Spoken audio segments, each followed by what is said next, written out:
दोस्तों, अभी तक आपने प्रज्वल रेवन्ना का नाम तो जरूर सुन लिया होगा।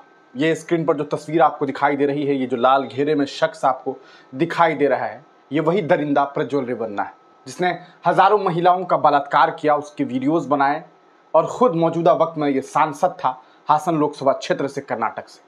पिछली दफा वो सांसद रहा और इस बार फिर उसे टिकट दिया गया और इस बार प्रधानमंत्री नरेंद्र मोदी खुद इसके प्रचार प्रसार के लिए पहुंचे थे और कहा था कि एक एक वोट जो इन्हें पड़ेगा वो सीधे हमारे लिए होगा। और देश के प्रधानमंत्री इस शख्स के लिए प्रचार प्रसार कर रहे थे। ऐसा नहीं है कि भारतीय जनता पार्टी को इस शख्स के बारे में मालूमात नहीं थी। बीजेपी के नेता ने खुद पार्टी को इस बारे में चेताया था कि ये व्यक्ति कौन है। और अब जब मामला सामने आए तो पता चला कि 2976 वीडियो इसके वायरल हुए। इस पूरे प्रकरण के बाद आपको बता दें, एआईएमआईएम पार्टी के सदर असदुद्दीन ओवैसी ने देशवासियों को एक बड़ा पैगाम दिया है। लोगों के बीच जब वो थे एक रैली में, उस बीच इन्होंने जो भाषण दिया है वो आप तमाम लोगों को सुननी चाहिए कि किस तरह से भारतीय जनता पार्टी और जो बलात्कारी हैं उनका रिश्ता किस तरह से इस पार्टी के साथ अक्सर बनता हुआ दिखाई देता रहा है।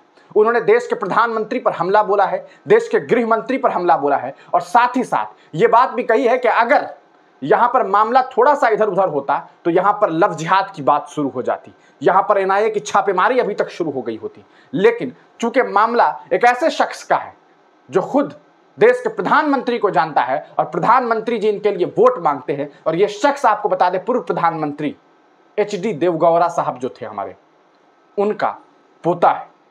देखिए इस वीडियो को कि असदुद्दीन ओवैसी ने इस पूरे मामले पर क्या कुछ कहा है। आप मंगलसूत्र की बात मत करो। क्यों मत करो, मैं आपको बता रहा हूं। क्यों मत करो, मैं बता रहा हूं आपको। आपको मालूम, हाथरस एक जगह यूपी में जहां पर एक दलित बच्ची का रेप हुआ, वो रेप करने वाला कौन था? बीजेपी पार्टी का था नहीं था? जम्मू में आसिफा का रेप हुआ, याद है? बच्ची आसिफा, रेप करने वाले कौन थे? पंडित बीजेपी के लोग थे। उन्नाव में दलित बच्ची थी, हाथरस में आसिफा था, गुजरात में बेखिस बानो थी। इन्होंने उसके रेप करने वालों को छोड़ा नहीं छोड़ा। अब आप चौथी मिसाल ले लो। कर्नाटका में इनकी ताइदी पार्टी का एक उम्मीदवार है, उसका नाम शायद क्या है, प्रज्वल रेवन्ना कुछ नाम है उसका, जेडीएस पार्टी का है। उसका नाम देखिए, वरना ये लोग बोलेंगे ना। हाँ, उसका नाम है प्रज्वल रेवन्ना। अब ये प्रज्वल रेवन्ना ने क्या किया मैं आपको बताता हूं। प्रज्वल रेवन्ना ने उन्होंने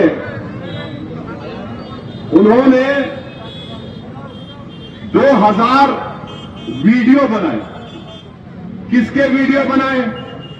उनके घर में काम करने वाली औरत का वीडियो, जिसको जिनसी इस्तेसाल बोलते हैं।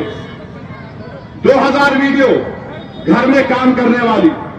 एक 70 साल की बूढ़ी, उसका वीडियो बनाया।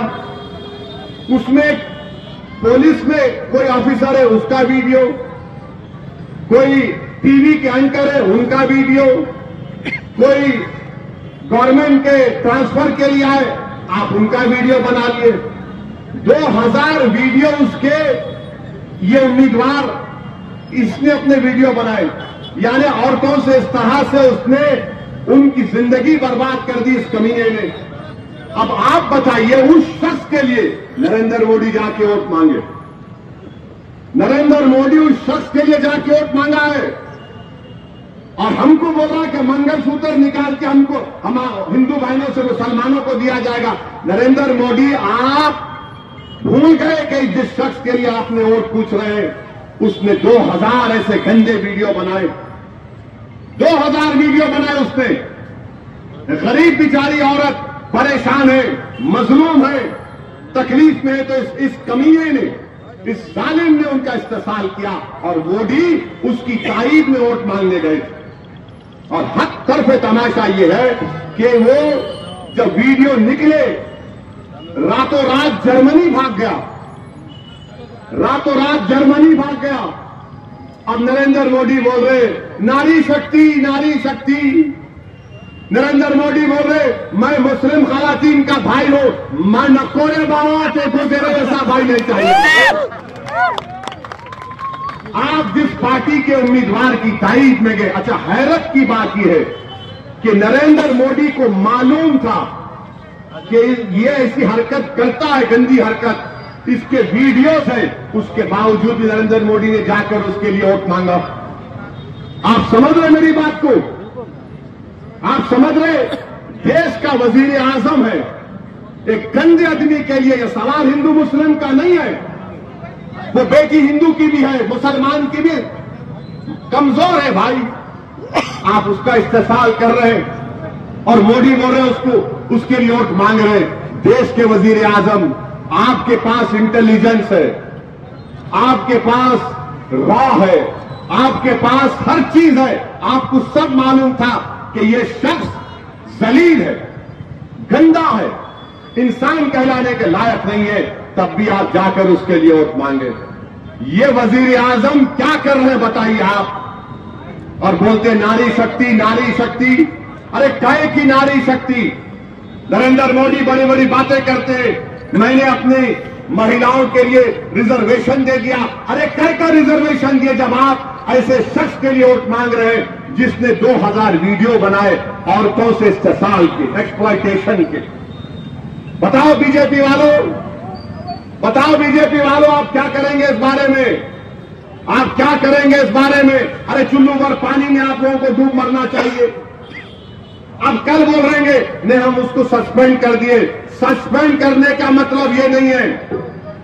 क्या मोदी वजीर आजम रहते हुए उसके लिए वोट कैसे मांगा? इससे बात साबित हो गई कि नरेंद्र मोदी की हुकूमत और पार्टी हमेशा ऐसे लोगों की तारीफ करती है, ऐसे गंदे किस्म के लोगों की तारीफ करती आ रही है। इनका अलाइज है, इनकी ताईदी पार्टी का उम्मीदवार है। अब कल वो फैसला करेंगे हम उसको निकाल दिए। अरे जर्मनी कैसे भागा भाई उन्हें? अच्छा थोड़ी देर के लिए सोच लो आप, अगर ये हरकत मुसलमान करता तो क्या होता? पहला केस बुक कर दो। नहीं, अगर उन्हें ये करता। अच्छा आप ये टीवी चैनल पे देख रहे हैं, आप ये मैं जो बोल रहा हूं ज्यादा नहीं आ रहा। अगर उसका नाम अब्दुल होता तो टीवी चैनल वाले ऐसा चीखा मारते, पैसा चीखा मारते, बाबा बाबा, ऐसा दिखता कि वाकई में कुछ हुआ है। मगर अब सन्नाटा है, टीवी चैनल वाले खामोश बैठे हुए हैं, कुछ बोलने नहीं आ रहा उन लोगों को। अरे टीवी चैनल वालों, 6 बजे 9 बजे बैठकर पुकारने वालों, इतना पुकारते ऐसा समझते कि हम बह रहे हैं। अरे तुम्हारे पुकारने से लगता है कि तुम बह रहे हो। आज एक एफआईआर रजिस्टर हुआ, 2000 खवातीन का इस्तेसाल किया इस शख्स ने, और मोदी उसकी तारीफ में वोट मांगे। मेरे अजीज दोस्तों और बुजुर्गों, देखो क्या हो रहा है इस मुल्क में, देखो क्या हो रहा है। कल तक दलितों की बच्चों को पीटा जाता था, उनकी इज्जतों से खेला जाता था, फिर आसिफा, फिर पहले बिल्किस बानो आसिफा, अब क्या हो रहा है देखो आप। बीजेपी जो बोलती नहीं हम ऐसी पार्टी नहीं। अरे कहां, आप तो तारीफ कर रहे हैं उसकी। नरेंद्र मोदी को बोलना पड़ेगा, देश के सामने बयान करना पड़ेगा। अमित शाह आ रहे हैं, अमित शाह को आकर बोलना पड़ेगा इस बारे में। क्या तुम्हारी ये मोहब्बत है भारत की खवातीन से? अगर कोई मुसलमान होता तो अब तक यूएपीए लग जाता, एनआईए का आ जाती। और क्या बोलते हैं उस पर? ये लव जिहाद है, बोलते ना, ये लव जिहाद है। ये क्या कर रहा है? ये तो अरे वीडियो रिकॉर्डिंग कर रहा है। अरे क्या बोलूं उसको? एक अवामी जलसे में खड़ा हुआ हूं, जब मैं पढ़ा और लोग मुझे जो देखकर बताए, मैं बोला यार ये क्या हो रहा है? कोई ऐसा भी करता है क्या? एक मजबूर मजलूम औरत का इस्तेमाल, और वो भी रिकॉर्डिंग कर रहा है। कितना गंदा आदमी होगा। और आप जाकर हमारे देश के वजीर आजम, 56 इंच का सीना इनका। भाइयों बहनों मित्रों, मैंने इस गंदे आदमी के लिए वोट मांगा, बोल दो आप। मगर कुछ नहीं मेरे भाई, ये मुल्क में आप देख रहे हैं कि बीजेपी इस मुल्क को किस रास्ते पर लेकर जा रही है। तो सुना दोस्तों आपने, ये असदुद्दीन ओवैसी थे जिन्होंने सीधे सीधे देश के प्रधानमंत्री पर, भारतीय जनता पार्टी पर हमला बोला है और उन्होंने ये बात बताई है कि किस तरह से प्रज्वल रेवन्ना के लिए देश के प्रधानमंत्री वोट मांग रहे थे, वो एक ऐसे शख्स के लिए जिसने हजारों महिलाओं के साथ बलात्कार किया, दुष्कर्म किया और उसके वीडियोस बना करके एक तरह से पेन ड्राइव में रख रहा था, जो अब वायरल हो चुका है, जिसमें छोटी छोटी लड़कियों से लेकर के 70 साल की महिला तक शामिल है। आप सोचिए कि किस तरह का घटिया व्यक्ति ये होगा। ये दरिंदा अब इस देश को छोड़ करके भाग गया है, लेकिन देश के जो कहा सकता है गृह मंत्रालय के लोग हैं, उन्हें इस बारे में कोई जानकारी नहीं मिली कि किस तरह से एक दरिंदा इस देश को छोड़ करके जर्मनी भाग गया और वहां से किसी यूरोपियन मुल्क में जाकर के गया व्यक्ति जो है वो छिपा हुआ है। आप तमाम लोग अपनी राय कमेंट सेक्शन में दीजिएगा। तब तक के लिए दीजिए इजाजत, फिर मिलेंगे किसी नई वीडियो के साथ किसी नई पेशकश।